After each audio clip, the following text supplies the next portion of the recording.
Hello, hello, everyone. Good evening. Hello. Welcome back to the Protege Parenting live stream. I'm Josh. This is Jessica. We live on an acreage in central Iowa with our 5 kids. Just doing life.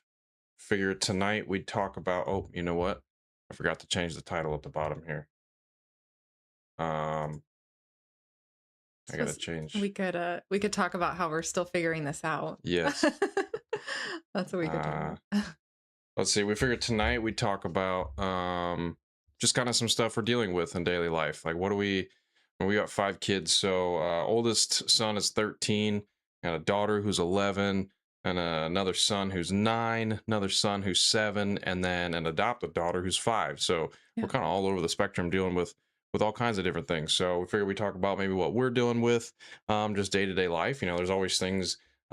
Each kid is different, and there's always something going on that we're dealing with. I figured maybe we talk some stuff about that, and then anybody who wants to can chime in and tell us maybe some things you're dealing with, any questions you have, advice you need, maybe just need to vent or rant about any of what's going on with your stuff, and see how we can help and chat about it. So Yeah. um let me change my what should I say, the current topic. Should we say Mhm. um how we deal with 5 kids? Why not? There we go. Boom. All right. Well, the first thing that comes to my mind when you say that, what you were just typing is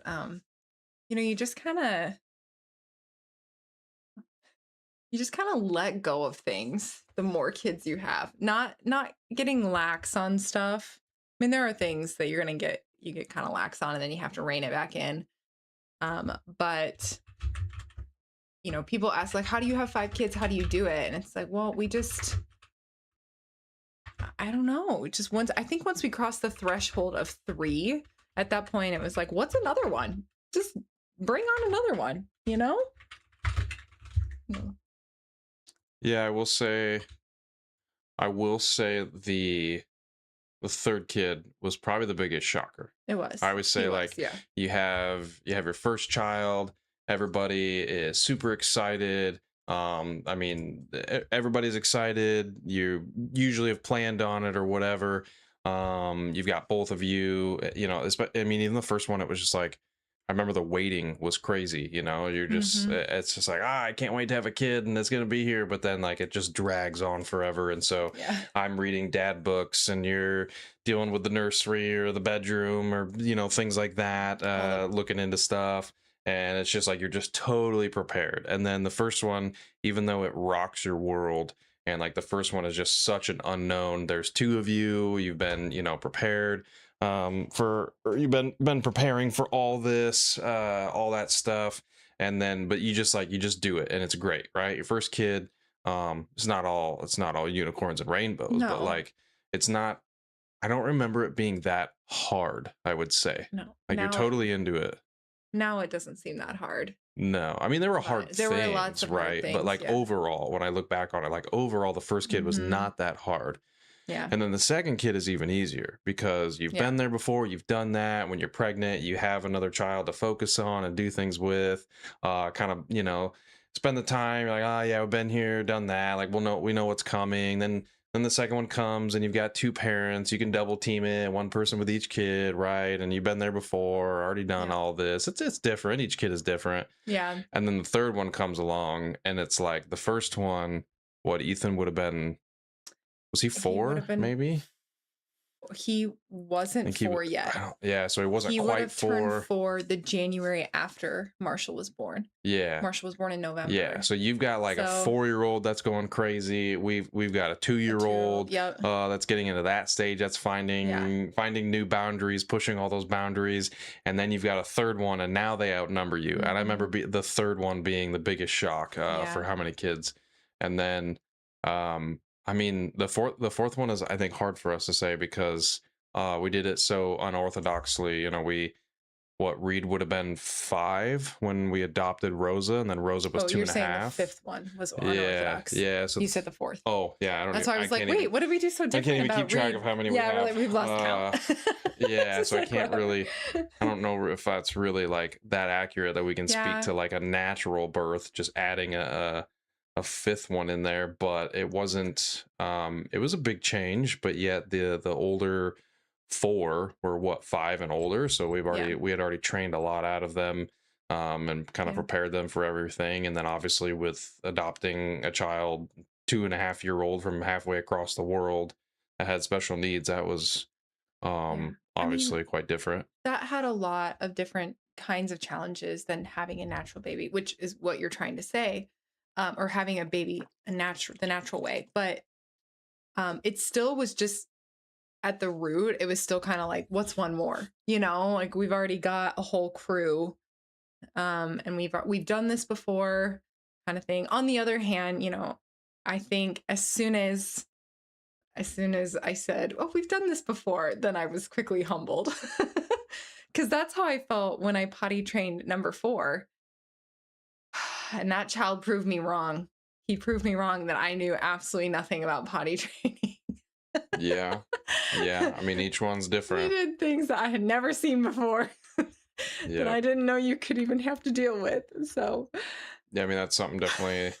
I suppose that's one thing to talk about over the course of 5 kids. Like our principles, our rules, our foundations, those never change, but the way we approach it with each kid changes. yeah, I was just talking to who was it? I was talking to one of my kids about how we lost track of who we were yeah, talking to. I think it was one of the older ones because I was talking about how like talking to each one of the children is different. When I scold my children, my boys, I almost have to like get I almost have to just get over the top with them to get it through their heads that like that's not acceptable. They're thick skinned and they kind of, they might uh we might kind of go back and forth about what happened for a minute, but then Nora, my second born, I have to tone it down with her because she gets so emotional over as soon as I express any disapproval. It doesn't even have to be at a certain tone, that's like devastating to her. And so Mhm. the principle, the foundation, the rule, all of that stuff, nothing changes for each child, but the way we go about it with each of them does. Well, I think even I'm sure you've noticed even with the boys, one of them shuts down quicker more than the others and just emotionally shuts down. Yeah. So isn't even whereas and our daughter also then will emotionally shut down because it's like you're not even going to be able to reach her because or that child because they emotionally just kind of shut down. And so it's harder to make that heart connection once you are done with that scolding when they've emotionally shut down. So Yeah. how to Yeah. approach it is so important. So important. But with that, you have to be in tune with your children. You have to be paying attention to them and you have to be intentional about knowing who they are as people. You know, Yeah. I think. Yeah. That definitely came about with each kid when they were younger, sort of noticing trends that, oh, okay, I can't deal with number 2 and 3 the same way I did with number 1. Yeah. So just kind of learning on the fly and realizing, okay, that didn't work. So we got to change something and trying a little bit differently next time and just figuring out what's best for them. Yep. Yep. Um, yeah, sometimes I wonder how much goes into the history that you and Nora have from her being a baby. And we've mentioned this before, but she did not take a bottle and like ever. And there was just certain points where she had to be left with Josh. Um, even just for my sanity of getting out of the house for a couple of hours, an hour, it didn't even have to be all day, whatever. And she would just sit and cry with you. She also was our hardest to sleep train. And I um wouldn't say hardest. She took the longest, she took the but longest. Yeah, that's true. yeah, Yeah, that's a better way of putting it. yeah, She definitely yeah, didn't want to pick up on it as much as everybody else, yeah. as quick as that everybody else did. I feel like Yeah. Ethan was the hardest to sleep train. All the other Nora took the longest, but Ethan fought it the longest. You think so? Yeah, I don't remember Reed and Marshall fighting it that much. No. And then honestly, Rosa was sleep trained when we adopted her. I Yeah. mean that if anything is a huge testament to sleep training your kids. That I was mean a foster huge mother, blessing. yeah, Huge foster blessing. mother from in Bulgaria told us through a translator. Foster mother kind of told us all of this stuff. You know, here's what time she goes to bed. Here's what time she takes a nap. Here's what time she does this. Like very regimented and scheduled um, with Rosa, and we noticed that right away. And even through all the adoption trauma and everything we went through there, that was a one constant that we were able to keep with her, and she was already sleep trained and meal trained really and all that stuff. So that's a huge testament to, because we know several other families that adopted children, and they sleep training for them was really hard. Bringing Yeah. home a special needs kid with a speaking a different language from a different side of the world, that was a big thing. But for us, we just had to shift time zones when we flew back home, It and was Rosa was perfect. already, yeah, Well, it's yeah. perfect because she stayed awake for the 10-hour flight. She Yeah, was exhausted. She was yeah. ready to go to bed. She didn't sleep.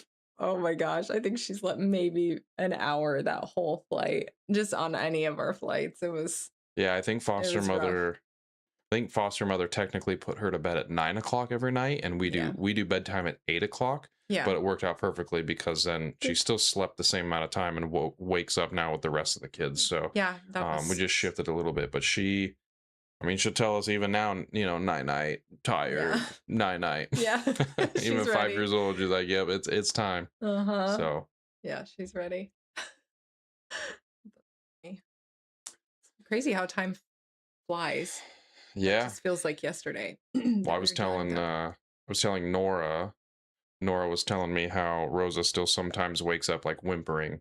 Yeah. And I was kind of telling her how, Rosa's 5 now, just turned 5, and we adopted her when she was 2.5. So she's only lived half her life with us. And so Uh-huh. that first half of her life, who knows what's going through her mind when she's sleeping or waking up. Maybe sometimes she feels like she's back wondering where her foster mother is at next to her, because the Right. They foster slept mother slept together. in the same bed with her. So Mhm. just kind of working with Nora. She was frustrated, oh, Rosa keeps waking me up.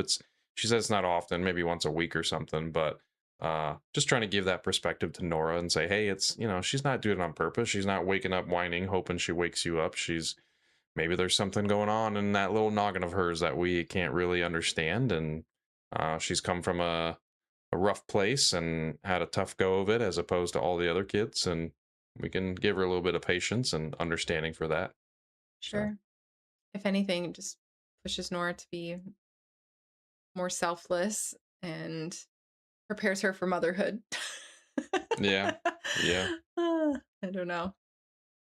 That's a tough yeah. one. Let's see, what else, what do we got going on with each one of the kids? I have something, if you Okay, don't. go for it. I think one of the biggest things that I've been navigating lately, and I don't even know if I've told you this or not, but with our older two, um Scoot over just a little bit more. scoot over. Yeah, Falling off the I'll screen. scoot next to you. Um don't look so excited about it. Um One of the things that I've struggled with navigating lately as our kids have gotten older, especially the oldest two, so again, they're 11 and 13, is um, learning how to make that transition from I'm still their parent, but yet we're kind of becoming friends. Um, and a lot of times they're not playing stuff throughout the day. We homeschool, so we're home all day together. So we get done with school, I'm on to tasks, right? It's like, okay, get this done, get that done, or we're running errands or we're getting ready for sports, stuff like that. But a lot of times they will just be there with me.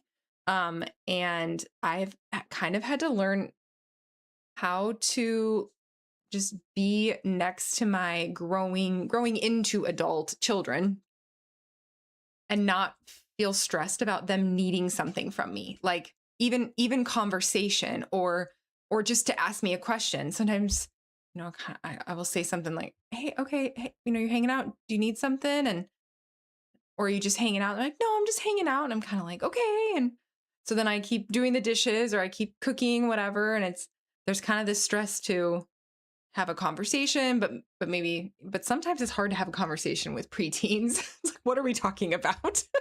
I don't know. Anyways, that's just something that I've kind of had to learn to navigate here lately. And I've reached out to some other moms who also kind of feel that way.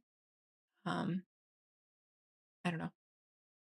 You Yeah. have any insight on that? Maybe not. I don't know, might be somewhat related, but like I deal with that a little bit maybe when like at night when some of the kids go to bed and then I play, I don't know, once or twice a week I'll play some video games with some of my buddies or brothers, and I'll let Ethan stay up and watch me. And sometimes I get like annoyed because I'm kind of the type of person, like after the kids go to bed, I just kind of want to shut down. I'm like I'm done talking to people. Yeah. My job is in sales, so I'm talking to people all day long, pleasing people. Then I get done with work and I've got, 5 kids and her that kind of need something from me or whatever, and so it's like kids go to bed, I'm just ready to shut down. And then he sits down here and, who are you playing with and what are you doing and did you notice this with the new game? Yeah. And half of me is just like, oh my gosh, like I want the questions to stop, and the other half of me is like, I don't know, this is kind of cool, right? I mean, Yeah. and used to be a little peanut that I put in the crib and he'd cry all night long, and now he's sitting here next to me and we're doing some hobbies together. So Yeah. just trying to change my mindset on that. And but it is fun as they get older, and that becomes more of a friend relationship when it needs to be. Yeah. Well, I mean, it's kind of like the video you posted about taking your boys with you on your hobbies, right? This playing a couple nights a week is a hobby of yours. And so it just goes to show that even though you're promoting that, right? But it doesn't mean you're not struggling with it sometimes still, right? Like, Yeah. you're not just perfectly going, yeah, they do everything with me and I'm never wishing for my own time. Um, that's okay. So I think for me, I've just spent their whole life meeting their needs. It's like my everything is, what do you need? How can I help you? How am I serving you? How am I taking care of you? How am I telling you what to do or what not to do? And so when they just kind of stand next to me while I'm doing dishes, or mainly it's dishes, it really is dishes. Um and yeah, sometimes it's just a lot. And I think I feel it more from our son because he's quieter. Whereas when it's my daughter, she's just, I kind of wish she'd stop talking sometimes, kind of like what you were saying. Like, okay, how much more are we going to say about that topic? And I just don't always have the greatest things to say back. I gotta hold my tongue and just listen. And I don't know. Anyways, just goes to show we're all human, right? Yeah. So that's, but I would never want them to feel like I didn't want them to be there. Like, all of me is fighting that. All of me is. And sometimes I'm sure there's times where I don't do that as well. I'm kind of like, hey, I need you to go find something to do because I have to finish this task or whatever. But even that, I try to say it in that way that's like, hey, listen, really can't talk right now. I'm trying to finish this, or I'm doing this, but let's come back to that. Or um yeah, that's just in a different than, hey, you're kind of annoying me. Can you go away? Or you're stressing me out or whatever it is. I wouldn't, obviously don't want to approach it that way. Yeah. Let's see. Kind of working with, hmm, something. I guess the boys were working with picking up after themselves, being responsible. Yeah, we It's have been a little mentioned that bit a of little bit. a, yeah, yeah. Mhm. Been a little bit of a lackadaisical on our part. We've always been pretty good about that, making kids pick up after themselves. I think that's really good thing to do. Leave things how you found it, especially, I mean, the biggest thing for me is, the boys, we live on an acreage here, so they're taking tools down, digging holes, cutting down well, not cutting down trees, but cutting limbs They and might as well building be. forts and, whatever. And then I come out a day later and I need to do something real quick. I need to shovel some rock and the shovel's gone. That's the type of stuff that drives me nuts. And I try to tell them, hey, like that was super disrespectful to me. I just spent 10 minutes looking for the shovel, couldn't find it. Now I got to come find you guys, and then come to find it's down there. So now somebody's got to go get it. And it's dirty or, whatever. And so really portraying to them the negative effects of leaving things out, being disrespectful to the area that you share with someone, which translates to the real world because everybody Mhm. shares the entire world. I mean, we all, over Right. 8 billion people live on this earth. So that's something that's important to us. And lately, it just seems like the two younger boys have been getting away with a lot. Um, and I admit it's super easy. Like we're crazy busy right now in the heat of sports season, and you find something laying on the ground, and it's like, okay, I'm just gonna throw it over there for now, or I'm Right. gonna, Or I'll just put it back. yeah, I'll just put it back. I mean, that's the easy thing to do, right? We always say the easy thing to do is just take care of stuff instead of slowing down and making your children do it. So that's something we're kind of working on is resetting that and going, okay, this is unacceptable. I think for me, uh, the biggest thing for me is when I know it's an issue, I am able to maybe deal with stuff. So like when we leave, we were going to leave somewhere the other day, and instead of leaving and telling the kids 5 minutes ahead of time to get their shoes on, 10 minutes ahead of time, I went down and looked and was like, nope, you did not clean that up, or you did not put your stuff back. So I think that's the biggest thing with me is, um, I think I've told you this several times, like you get out of the van, just turn around and just look, is there stuff still in the van, and Yeah. being conscious of what are those things we're working on, with all of our kids. They're kind of something that we know is maybe their weakness, or they're pushing lately, or we need to work on. And so just keeping that in the back of my mind and then being aware of it, and then knowing how to attack that. So if they're leaving things around and not picking up after themselves, well, I need to stop cutting it close or leaving on time. We need to plan to leave earlier, or I need to be done earlier so I can go double check their stuff. And then the sooner we nip that in the butt and train it out of them, the sooner we have to stop spending extra time to do that. Right. Um, no, it's such a good point using the car thing as an example to look back before you get out of it, because one of my biggest struggles has been that I am telling everyone to grab all their stuff. I'm reminding them. I'm giving a command. I guess you could even say I'm giving a command to grab their stuff or to put things away, whatever, but to actually follow through and look back and double check if they did follow through is what's most important. And in our discussion about it, that's what I realized, um, probably through Josh telling me. And then me being ornery about it, and then me realizing it later that he was right. That was the issue. And so that's been something I've been really trying to work on. It's just tough when you're doing so many things. So to stop and add an extra thing, but it's just so important to be intentional. And just in the last week, I have been more intentional and I can see a difference.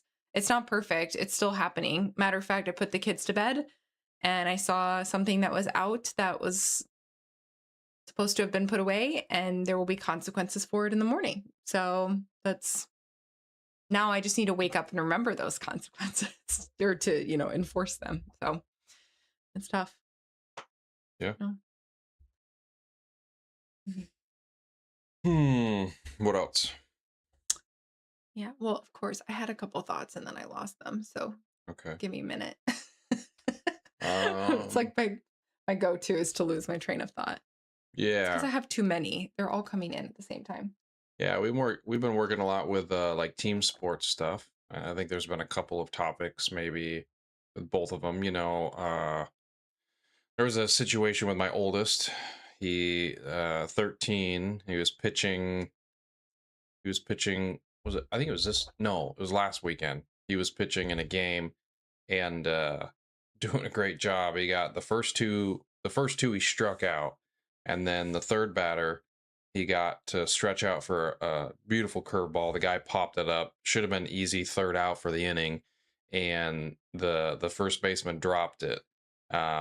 And then the next pitch, the kid stole second, and then there was like, and then And then the next kid just had a great hit. Honestly, it was a good piece of hitting. He hit an inside ball that Ethan, great location, but he hit it, which is Mm, part of baseball, right?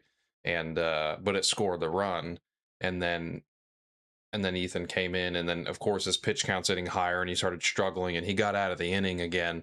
But after the game, he was just telling me, he's like, I just was frustrated, that our first baseman dropped the ball because I should have been out of that. They shouldn't have scored a run.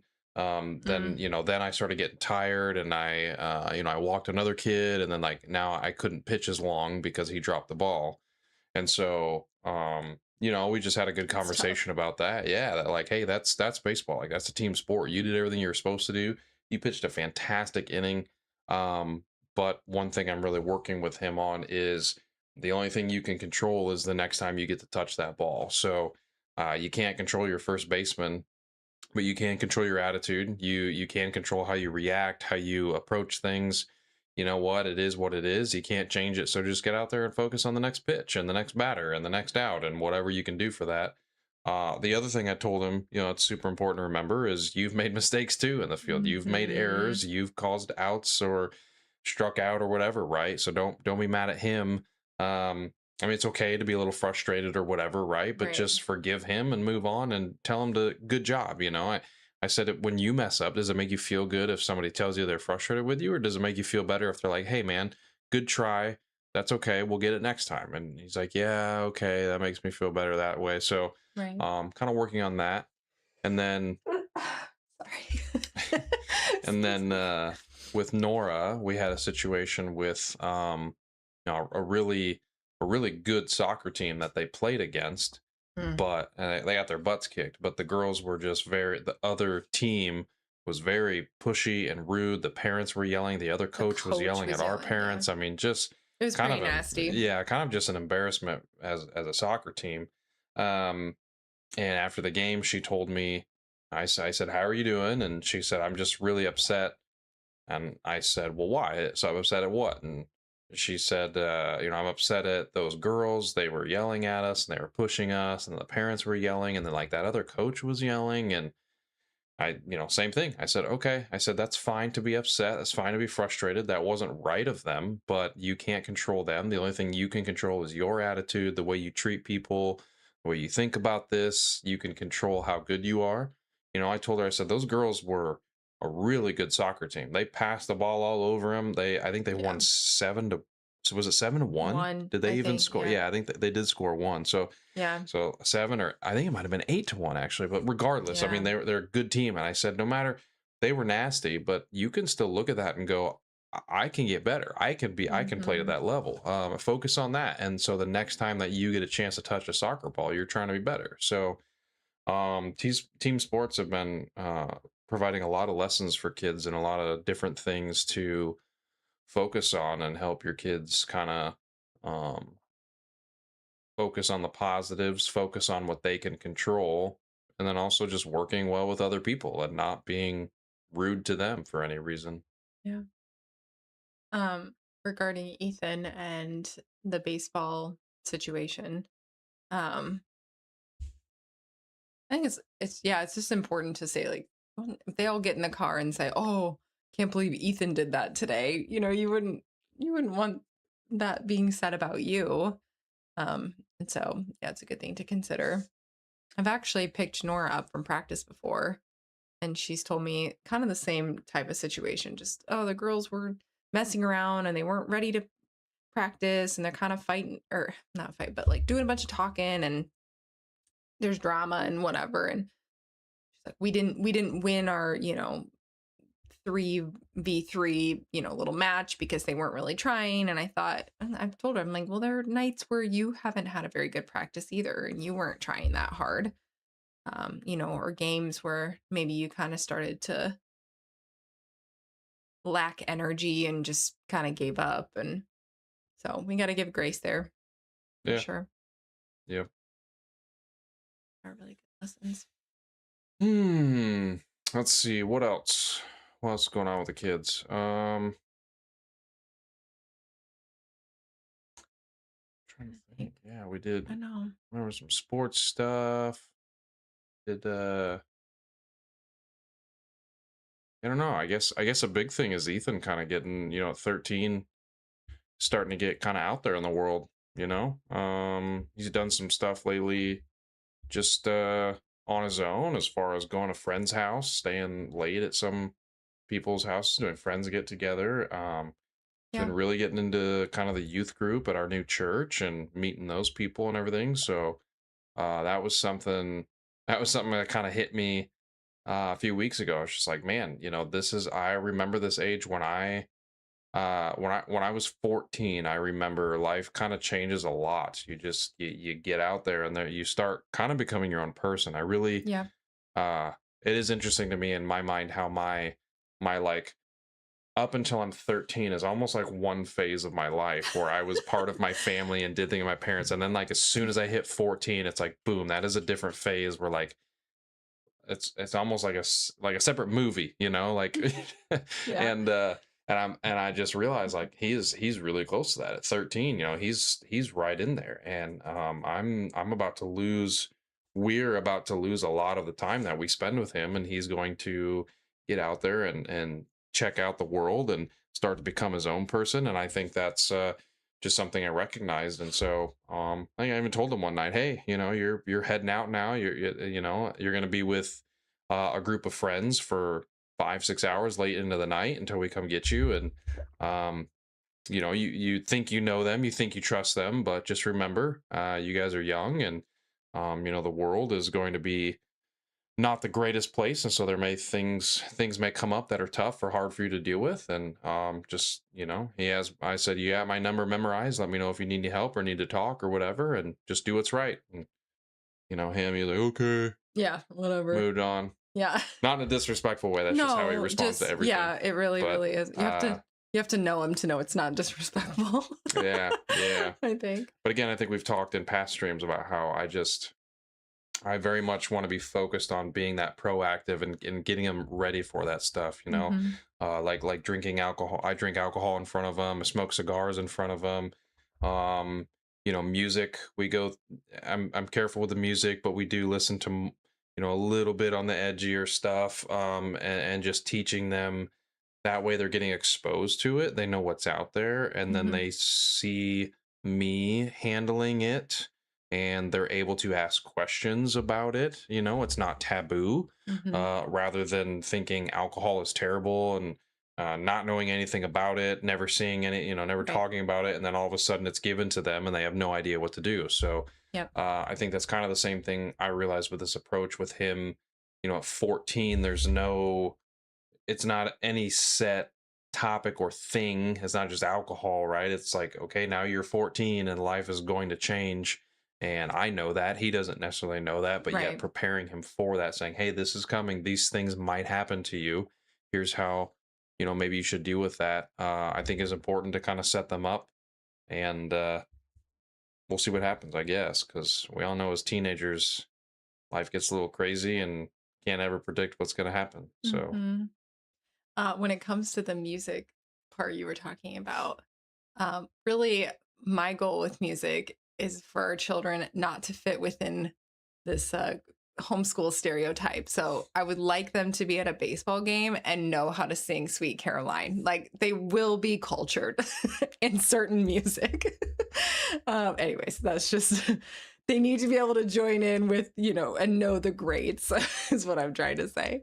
yeah. When the whole room starts singing, you know, what's the song from Journey, The Midnight Train? Like they need to know all the words to it so they can join in. Anyways, that's really important life stuff. But as far as our kids becoming teenagers and starting into this new chapter of life, or the second movie, as Josh put it, um, I think something that I've really tried to talk to our kids about and kind of casually um, slip into conversation is just remembering that our family and your siblings, like we we as a unit come first, because I think that this age is where kids just they just kind of disown their family, and they're like their life becomes friends and social, which social encounters are wonderful. Friendships are wonderful. I'm not saying I'm opposed to that, but I don't want my kids to be so obsessed with these outside friendships that they're just kind of given over to their peers now that they're 14, 15 years old or old enough to have a car where they just go all the time and we never see them again. Like we just lose all these hours. And so really trying to instill that and making this a place that they want to stay. That we're this core unit that is never going anywhere. Because that's important. Our oldest daughter is pretty confident that her life would be better if she was around a bunch of girls her age every day at school. And we have conversation after conversation. And it's one of those things where, like the other day, I kind of told her, I said, honey, I think we need to stop talking. Like we're not going to have this conversation again. You kind of already know what mom's told you about it. That the grass isn't always greener on the other side. Um, you know, I don't even know. You have incredible siblings that you are home with every day. We have plenty of get-togethers with other friends her age. I try really hard to make a point to have time for her to have with friends that are her age, and girls, especially girls, because we have a lot of friends who have boys who are her age, which is fine, but also not great, not a great option for her. So maybe a marriage opportunity down the road. No, just kidding. But not for friendship right now. So I just I don't know. I don't know how you feel about that, but I don't want them to just go off and be like, peace out, you guys. It was a great run for 14 years. Now I'm going to go do my life with my friends 24/7, Yeah. Yeah. That's definitely something that I think, I don't know. I think each kid is different in a way. And I feel like that's kind of a grass is greener on the other side, right? Oh, I see all my friends and all these people going to school and they get to see each other for 6, 7, 8 hours a day, and they don't realize that, I'm playing soccer with her on a break from work, or they're going to grandma and grandpa's tomorrow. Right. We've taken vacations during the school year. We've just been like, oh, it's an awesome day. The first day of the spring, it's like, Yeah. 75 degrees. She'll be like, Yeah. we'll take a day off of school. There's those things that they don't necessarily see and appreciate really. So I don't think I don't think too much of it, because it's just one of those things that they're always going to think the other situation's better. And Yeah, but you're not being told about it every third day. not I'm just kidding. I don't think it's a huge heart issue, I should say, is what it Yeah, is. I don't know. I think it's just something that they always think the grass is greener on the other side. All of Ethan's baseball teammates, he told me they all tease him because he gets to do whatever he wants and sleep in and do his homework on his own time. Like Yeah. they don't quite get it either. Yeah.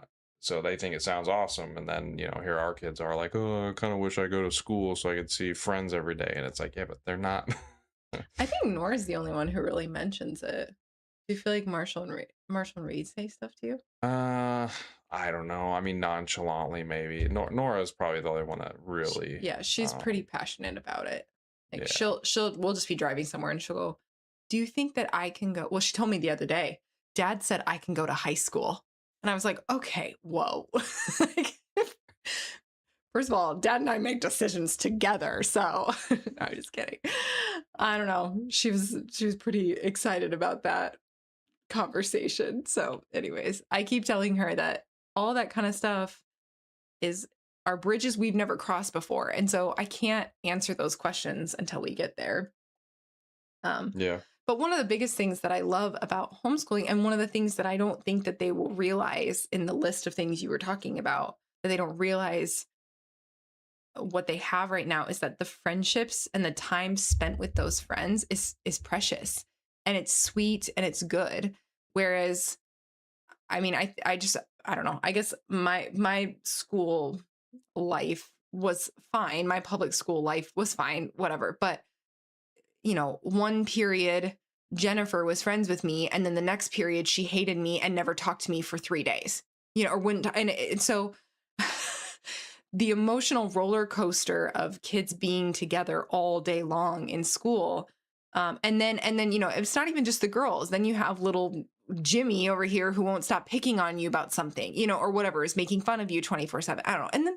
And then there are obviously wonderful moments in public school. Like I can think of some. But I was not I was not a person who was super fond of school in the just that's a whole nother issue. But whatever. There are plenty of really good moments with school, but I don't think that they realize the value of when we have friends over, they are friends that we are really intentional about having a relationship with.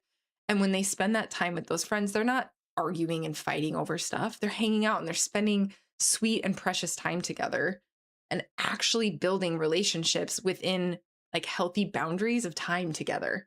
I don't know. So, and Yeah. I just hope that down the road they can all see that. So, and by they, I mean Nora. 'Cause I'm just kidding. Yeah, we'll see what they end up wanting to do when they get a little older and wrap their brains around it. But Yeah.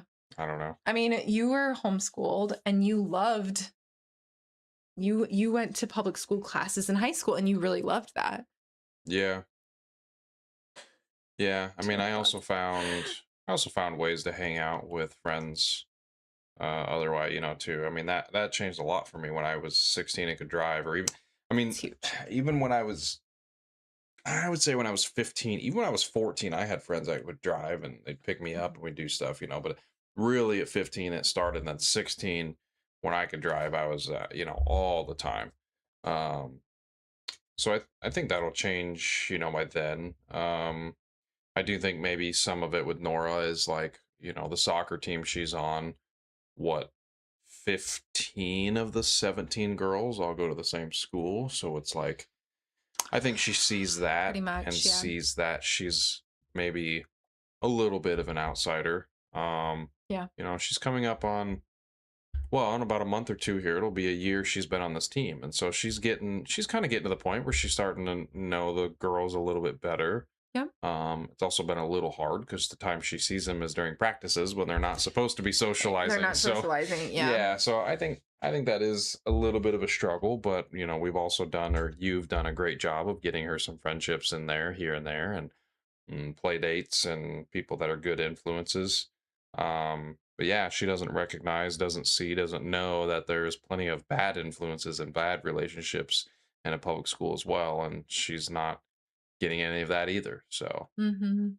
Well, and it's just one of those things that as a parent, you can tell your child that, but they just can't grasp it. Like I mean, I can think of things that my parents told me that I was like, yeah, okay, whatever. I just wrote it off.